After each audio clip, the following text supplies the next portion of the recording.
Hello and welcome to a special live tutorial on how to write a professional summary on your industry resume. Now this is specifically for PhDs, and there's some things that PhDs need to consider. First of all, on a resume, the only space that matters is the visual center, okay? The visual center, that's the top 1/3 of the first page of your resume. Okay, so again, today we're talking about how to write a PhD professional summary for your industry resume. You want to pay attention. If you've been uploading resumes and you haven't heard anything back, watch the entire video. I'm going to show you how to start getting responses right away. Okay, so first of all, for your resume, the top 1/3 is called the visual center. The top 1/3 of your resume. Top 1/3 of the first page. Okay, so you have the first page of your resume here, the top about 1/3. This is your visual center. This is where 80% of a hiring manager or recruiter's attention is spent. The time is spent. Now realize that once a hiring manager or recruiter gets your resume in their hands, right, which means it's already gone through applicant tracking system software, it's been filtered, likely through many levels. If it gets in their hands, they still only spend 5 to 7 seconds on your resume.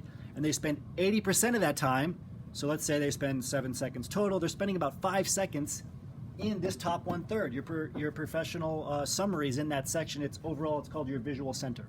All right, so what does your visual center include? It should include your name, obviously your contact details. Now, that sounds obvious, but a lot of PhDs put contact details that are not conducive to the hiring manager contacting them. They use an email address that they rarely check, or they use a phone number that they don't check. It has to be something that where you're available, where you're constantly looking at it. Okay, if you have to forward your personal email to your .edu email so that you see the email come in, do that, because a hiring manager is not going to wait for you. They want a response right away. Okay, include your cell phone number as well, and check your cell phone number if you're actively looking for jobs. Finally, include your LinkedIn URL too. If you don't have a LinkedIn page, create one. That's a separate topic. So your contact information is there, obviously, but you also want to have your biggest career highlights. The things that you've accomplished, quantified results, transferable skills, technical skills, all of those things in 3 clear bullet points, right? Your 3 biggest career highlights need to go in what is called your professional summary. That's here as well, your professional summary. And that's the focus of today. That is all that is in your visual center. Now, if you've seen any of our templates, and you can get a free template by going to phdsgethired.com, but if you've seen any of our free resume templates, you know that there's a lot of white space here. As PhDs, we want to fill in as much stuff as possible. Maybe you've played with the margins. You've decreased the margins down from 1 inch or 2 or 3 centimeters, millimeters. You've reduced those to get as much information on there as possible. Only PhDs do that. Don't do that, okay? You have to have lots of white space. The key here is that in this top 1/3, these are the only things that should be there. Now, how do you craft a professional summary? What needs to go here so that A, your resume gets through the applicant tracking system software, right? That's the artificial intelligence that employers are using to weed out your resume. And if you've been uploading resumes, you haven't heard anything back, it's very, very likely that your professional summary doesn't exist or is incorrect. If you're still using an objective statement, stop it. This isn't the 1980s, okay? You must have a professional summary. If you're putting your education at the top of your first page, don't do that either, okay? It's one of the least most important things to put on an industry resume, right? You want to have your PhD on your resume, which is important, but once you have that stamp, you have to focus on what the employer cares about, your transferable skills, technical skills, quantified results. So now we're going to talk about what specifically goes in your professional summary, and it is those 3 things. It is your technical expertise, of course, but that's actually the least most important information. Employers, once they see you have a PhD, they know you have credibility in that area. They know you have the technical skills that you need for the job or that you can learn them. Realize also that most hiring managers and recruiters don't have a PhD, right? So you're going to seem like a technical expert to them right away. This is hard for PhDs to comprehend. It's hard for you to see things through the eyes of somebody that doesn't have a PhD, but you have to try, and you have to leverage what that viewpoint would look like for your resume if you want to get hired. Okay, so what would a hiring manager or recruiter, what would they care about? These people have education, get training on a company's culture. They get training on making sure people can work together as a team. They get training on project management. That's the stuff they're going to care about. What are all of these skills that I just mentioned? They're not technical skills. their transferable skills or interpersonal skills or soft skills. That's what they care about the most. Once you have that PhD, that box checked, they want to make sure you have transferable skills, conflict resolution skills, leadership skills, project management, people management, client-facing skills. There's a variety of them, and every bullet point that you have on your resume should start with a transferable skill, especially in your professional summary. Every bullet point in your professional summary should end with what they care about, the second most important thing they care about, which is achieving results, accomplishments, quantifiable results, quantifiable accomplishments. So the first step to creating your professional summary is to get 3 different colored note cards or get an Excel spreadsheet or just write it down like this. Write down transferable skills. Put that in one column. Write down technical skills in another column. And then finally write down quantified results in the final column. Okay, and this is how every bullet point in your professional summary should be structured. How many bullet points do you want in your professional summary? Just 3. Okay, just 3. Now, another misconception is that you should put all of your publications on your resume. Because they're important in academia, they must be important in industry. They're not. Okay, if you're creating a works cited section on your resume, you're doing it wrong. No hiring manager or recruiter who doesn't have a PhD cares about the volume and issue number of your publications. Instead, this is information that could be put under the quantifiable part of a professional summary bullet point. You could instead say, resulting in 5 publications, including a Nature publication. That's how you would put it on your resume. And that's an example of a quantifiable result. What are some other quantifiable results? Grant funding that you've helped achieve or helped your lab achieve, or collaborations, right? You can quantify collaborations, presentations. Other quantifiable results that PhDs don't think about are discoveries, right? You have quantifiable discoveries, methodologies, protocols. In business, protocols, methodologies, they're called systems, and they're very, very valuable. They're what allow a business to scale. Okay, these are all quantifiable results that you have. Transferable skills, we talked about a lot of these. These are the soft skills, the communication skills, leadership skills, project management, people management. These really, really matter. So let's say you're trying to get into a R&D scientist or R&D engineer position. Okay, you need to start thinking about the transferable skills you've already gained and have developed in academia, such as project management, right? So that would be one that we would write down in this column, project management. What's another one? You would also have skills in terms of people management. Maybe you had undergrads come into the lab that you helped manage, right? Even if they were just making LB or whatever it was, you helped manage them, you have people management skills. You've obviously set up a lot of collaborations, okay? Collaborations with other labs. You've had to work with other people. In industry, it's called cross-functional work, right? Where you get things done with somebody that you don't have authority over, okay? So a cross-functional collaboration. Leadership skills, right? Oral communication, written communication.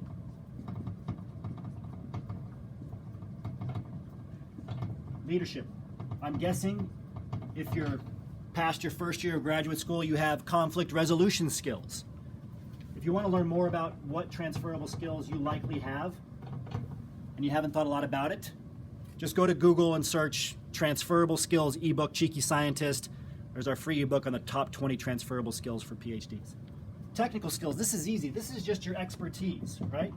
This is your expertise that you have that's specific to your PhD background, things that you've done, but here's the key. You want to only include things that are relevant for the positions that you want.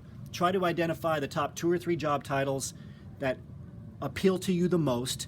Look at a variety of job postings for those job titles. See what technical skills you see on there over and over again. Okay, they're likely not going to be simplistic things like cell culture, right? You're likely going to see that there are some basic things missing from industry job postings, especially for scientist, engineer positions, and the like. Because what you're doing in the lab and academia right now, robots are doing, okay? They're not having people pipette, they're using large machines, robotics, etc., to do the pipetting, just as a simple example, right? Same with cell culture, etc. So think about more of the strategic type stuff you'll have to do, the problem solving, the analysis, and what experiments you've had to do. Think of how you've set up experiments, okay? This is really, really important. And think about the specific high-level stuff, right? Maybe it's expertise in flow cytometry. expertise in informatics, expertise in sequencing, right? So all of your different expertise as they relate to where you want to go. Not what you've done, not just a list of job duties, but the technical expertise that's important for the jobs that you want, and you have to do some research there. And then finally, we talked about quantified results. So grant funding, collaborations. I'll just write them down here. Discoveries, methodologies, which are systems that allow a business to scale, and the like.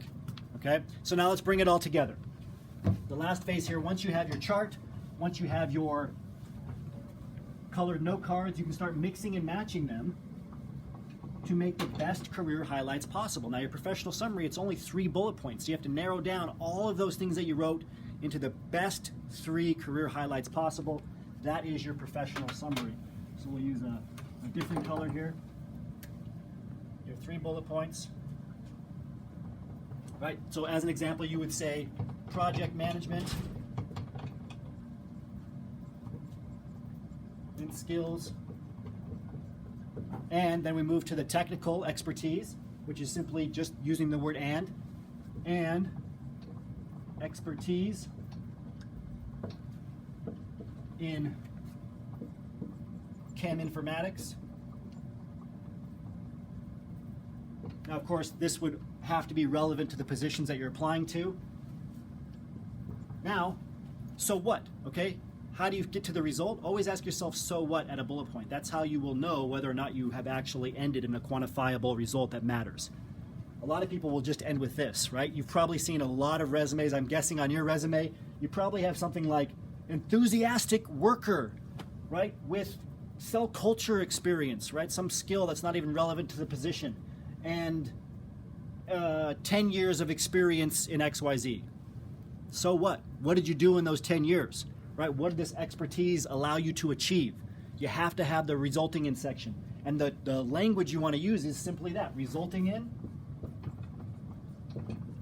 That's that key transition language that will take you to the result. Or you can say as demonstrated by. As PhDs, we're all familiar with that phrase. As demonstrated by, or a variety of others, but the key is to get to a quantifiable result. And you could say, for example, resulting in 5 publications and 1.5 mil grant funding. Just as an example. Now, of course, you don't have to be solely responsible for the grant funding. Anything you've collaborated on, if a sliver of your data has helped in the lab, if the lab is on a grant that's funding you, you can mention this. And it's important because in business, they want to see you understand the importance of dollars and cents. So it's a great result to have on there. But of course, this could be a variety of things, right? It could be 5 publications and 3 collaborations. But notice here, you could ask again, so what? What did those 3 collaborations lead to? Right? You could say 3 collaborations and 1 well-received presentation. Now notice these sentences can be a little bit long. Don't swell them to be a block of text. You want them to be 2 lines, maybe 2.5, 3 at the most. The key is for you to start with that transferable skill, right? The non-technical skill, then go into your technical skill, and then finally have a result, have it be quantified. And these the quantifiable results can also be methodologies. They can be a variety of things. The result doesn't matter so much as the fact that you understand the importance of communicating in terms of results, that you understand that what employers want to see are achievements and results, not past job duties. And all of this should be framed on where you're going in the future. It should all be relevant for the positions that you want. So this takes us to the end of this tutorial. Hopefully this helped you. Hopefully you're able to use this information to craft a professional summary on your resume that will get through applicant tracking system software and have a hiring manager or recruiter reach out to you for a phone screen and eventually a site visit. If you have any questions, you can go to phdsgethired.com, get all of our free training materials, including our free resume template that will take you through step-by-step how to fill out your professional summary. And we want you to go do that now. So go to phdsgethired.com, put in your name and email address. You can ask questions below in the comments too. As always, remember your value as a PhD and start thinking and acting like a successful industry professional.